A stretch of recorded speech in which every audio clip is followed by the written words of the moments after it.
Cardamom coffee. இந்த காஃபியில் ஏலக்காய் ஃப்ளேவரை விட காஃபியோட ஃப்ளேவர் ரொம்ப நல்லாயிருக்கும்.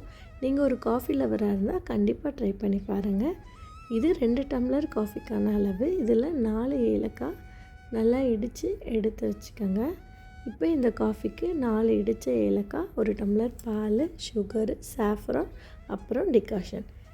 இப்போ 1 டம்ளர் பாலை ஒரு பாத்திரத்தில் மாற்றி சிம்மில் வச்சுருங்க. இப்போ இந்த பால் சூடானதுக்கப்புறமா அதுலேருந்து 1 ஸ்பூன் பால் எடுத்து சாஃப்ரானில் ஊற வச்சுக்கோங்க. சாஃப்ரான் ஆப்ஷனல் தான். இப்போ இடித்து வச்ச ஏலக்காவை பாலில் சேர்த்து நல்லா சிம்மில் வச்சு கிளறி விட்டுட்டே இருங்க. இந்த காஃபிக்கு பால் திக்காக இருந்தால் தான் டேஸ்ட் நல்லாயிருக்கும். இப்போ பால் பொங்கினதுக்கப்புறமா ஒரு நிமிஷத்துக்கு பாலை கிண்டி விட்டுட்டே இருங்க. அப்போ பால் நல்லா திக்காக இருக்கும். இப்போ இந்த காடமம் மில்க்கை வேறு ஒரு டம்ளருக்கு வடிகட்டி எடுத்து வச்சுக்கோங்க.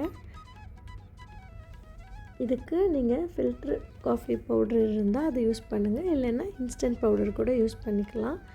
இப்போ நான் டிகாஷன் 1 டம்ளர் அளவுக்கு தேவையான அளவு ஊற்றிட்டு அதுக்கு சுகர் சேர்த்துக்கிறேன். இந்த காஃபிக்கு சுகர் கம்மியாக இருந்தால் தான் டேஸ்ட் நல்லாயிருக்கும்.